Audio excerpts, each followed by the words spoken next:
പ്രതിരോധ രംഗത്ത് ഓരോ ഘട്ടത്തിലും പുതുചരിത്രം കുറിക്കുകയാണ് ഇന്ത്യ. ആയുധങ്ങൾക്കും സാങ്കേതിക വിദ്യകൾക്കും വിദേശ ശക്തികളുടെ മുന്നിൽ കൈനീട്ടി നിന്നിരുന്ന പഴയ കാലഘട്ടത്തിൽ നിന്ന് സ്വന്തം കരുത്ത് ലോകത്തിനു മുന്നിൽ തെളിയിച്ച് തല ഉയർത്തി നിൽക്കുകയാണ് രാജ്യം. ആത്മനിർഭർ ഭാരത് എന്ന സ്വപ്നത്തിന് കരുത്തു പകർന്ന പ്രതിരോധ ഗവേഷണ സ്ഥാപനമായ DRDO മറ്റൊരു ചരിത്ര മുന്നേറ്റം കൂടി നടത്തിയിരിക്കുകയാണ്. ഭാവിയിൽ മിസൈലുകൾക്കും സൂപ്പർസോണിക് ഡ്രോണുകൾക്കും സ്വന്തം മണ്ണിൽ നിർമ്മിച്ച് ജീവശ്വാസം നൽകാനുള്ള പദ്ധതിയാണ് ഇപ്പോൾ ഇന്ത്യ ഒരുക്കുന്നത്. രാജ്യത്തെ ആദ്യത്തെ 350 kilogram thrust class expendable turbojet engine വിജയകരമായി വികസിപ്പിച്ചിരിക്കുകയാണ് ഇന്ത്യ. ആധുനിക യുദ്ധങ്ങളുടെ സ്വഭാവം അതിവേഗം മാറിക്കൊണ്ടിരിക്കുന്ന സാഹചര്യത്തിൽ പൈലറ്റുള്ള യുദ്ധവിമാനങ്ങളെക്കാൾ ആളില്ലാ ആക്രമണ സംവിധാനങ്ങളും ദീർഘദൂര കൃത്യതാ മിസൈലുകളും അതിവേഗ ഡ്രോണുകളും നിർണായക പങ്കുവഹിക്കുന്ന കാലമാണിത്. അത്തരമൊരു സാഹചര്യത്തിൽ ഇവയ്ക്കാവശ്യമായ അതിസങ്കീർണമായ ടർബോജെറ്റ് എഞ്ചിൻ തദ്ദേശീയമായി വികസിപ്പിക്കാൻ ഇന്ത്യക്ക് സാധിക്കുന്നത് പ്രതിരോധ പദ്ധതിയുടെ വിജയത്തിനൊപ്പം രാജ്യത്തിന്റെ എയ്റോസ്പേസ് സാങ്കേതിക ശേഷി പുതിയ ഉയരത്തിലെത്തിക്കുന്നതിന്റെ തെളിവ് കൂടിയാണ്. വിദേശ പ്രൊപ്പൽഷൻ സംവിധാനങ്ങളിലുള്ള ആശ്രിതത്വം കുറച്ച ഭാവിയിലെ മിസൈൽ, ഡ്രോൺ, ആളില്ലാ യുദ്ധ സംവിധാനങ്ങളുടെ വികസനത്തിന് കൂടുതൽ പ്രാധാന്യം നൽകുന്നതാണ് ഈ നേട്ടം.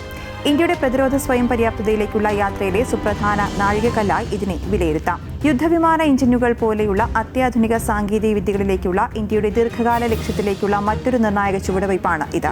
DRDOയുടെ കീഴിലുള്ള ഗ്യാസ് ടർബൈൻ റിസർച്ച് എസ്റ്റാബ്ലിഷ്മെന്റ് രൂപകൽപ്പന ചെയ്ത എഞ്ചിൻ ഹൈദരാബാദ് ആസ്ഥാനമായ ആസാദ് എഞ്ചിനീയറിംഗ് ആണ് നിർമ്മിക്കുന്നത്. ആദ്യ ഉൽപാദന യൂണിറ്റ് അടുത്തിടെ ഗ്യാസ് ടർബൈൻ റിസർച്ച് എസ്റ്റാബ്ലിഷിന് കൈമാറുകയും ചെയ്തിരുന്നു.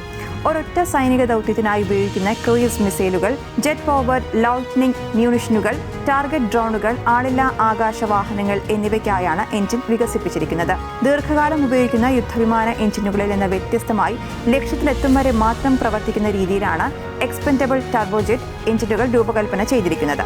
കോമ്പാക്ട് ടർബോജെറ്റ് എഞ്ചിൻ വികസിപ്പിക്കൽ എയ്റോസ്പേസ് മേഖലയിലെ ഏറ്റവും സങ്കീർണമായ സാങ്കേതിക വിദ്യകളിൽ ഒന്നാണ്. റോക്കറ്റ് എഞ്ചിനുകളിൽ നിന്ന് വ്യത്യസ്തമായി ടർബോജെറ്റ് എഞ്ചിനുകൾ അന്തരീക്ഷത്തിലെ വായു ആഗിരണം ചെയ്ത് കംപ്രസ് ചെയ്യുകയും ഇന്ധനം കത്തിച്ച് തുടർച്ചയായി ത്രസ്റ്റ് ഉത്പാദിപ്പിക്കുകയും ചെയ്യുന്നു. ഇതിനായി ഉയർന്ന താപനിലയെ പ്രതിരോധിക്കുന്ന പ്രത്യേക അലോയുകൾ, അതിസൂക്ഷ്മ കൃത്യതയുള്ള നിർമ്മാണം, സങ്കീർണ എയറോഡൈനാമിക് ഡിസൈൻ, ടർബൈൻ സാങ്കേതികവിദ്യ എന്നിവയിലൊക്കെ ഉയർന്ന വൈദഗ്ധ്യം ആവശ്യമാണ്. അതുകൊണ്ട് തന്നെ ഇത്തരം സാങ്കേതികവിദ്യയിൽ പ്രാവീണ്യം നേടിയ രാജ്യങ്ങളും കുറവാണ്. ഈ പുതിയ എഞ്ചിന്റെ ഏറ്റവും വലിയ പ്രാധാന്യം അതിന്റെ ത്രസ്റ്റ് ശേഷിക്കപ്പുറം ഇന്ത്യയുടെ ഭാവി പ്രതിരോധ സംവിധാനങ്ങൾക്ക് നൽകുന്ന സാങ്കേതിക സ്വാതന്ത്ര്യമാണ്. ഇതുവരെ കോമ്പാക്ട് ജെറ്റ് എഞ്ചിനുകൾക്കായി ഇന്ത്യ പ്രധാനമായും വിദേശ സാങ്കേതിക വിദ്യകളെയും ഇറക്കുമതി ചെയ്യുന്ന പ്രൊപ്പൽഷൻ സംവിധാനങ്ങളെയുമാണ് ആശ്രയിച്ചിരുന്നത്. അതുകൊണ്ട് ഏതെങ്കിലും രീതിയിൽ സംഭവിക്കുന്ന കയറ്റുമതി നിയന്ത്രണങ്ങൾ, വിദേശ രാജ്യങ്ങളുടെ നയപരമായ തീരുമാനങ്ങൾ, വിതരണ ശൃംഖലയിലെ തടസ്സങ്ങൾ എന്നിവ പ്രതിരോധ പദ്ധതികളുടെ പുരോഗതിയെ ബാധിക്കുവാൻ സാധ്യതയുണ്ടായിരുന്നു. എന്നാൽ ഈ എഞ്ചിൻ തദ്ദേശീയമായി വികസിപ്പിച്ചതോടെ അത്തരം ആശ്രിതത്വം ഗണ്യമായി കുറയ്ക്കുവാനും സ്വന്തം ആവശ്യങ്ങൾക്കനുസരിച്ച മിസൈലുകളും ആളില്ലാ യുദ്ധ സംവിധാനങ്ങളും സ്വതന്ത്രമായി രൂപകൽപ്പന ചെയ്യുവാനും ഇന്ത്യക്ക് സാധിക്കും.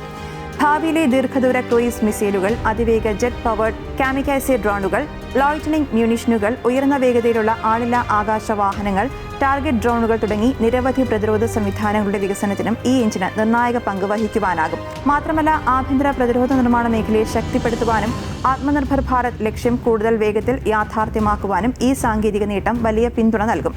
അതോടൊപ്പം തന്നെ ഇന്ത്യയുടെ ജെറ്റ് എഞ്ചിൻ വികസന ചരിത്രത്തിൽ കാവേരി എഞ്ചിൻ പദ്ധതി നിർണായകമായിരുന്നു. എന്നാൽ നിരവധി സാങ്കേതിക വെല്ലുവിളികൾ കാരണം ഇത് യുദ്ധവിമാനങ്ങളിൽ ഉപയോഗിക്കുവാൻ കഴിഞ്ഞിരുന്നില്ല. എന്നാൽ ആ പദ്ധതിയിലൂടെ നേടിയ അനുഭവവും സാങ്കേതിക അറിവും ഇപ്പോഴത്തെ ടർബോജെറ്റ് വികസനത്തിൽ നിർണായക പങ്ക് വഹിച്ചതായും വിദഗ്ധർ വിലയിരുത്തുന്നു.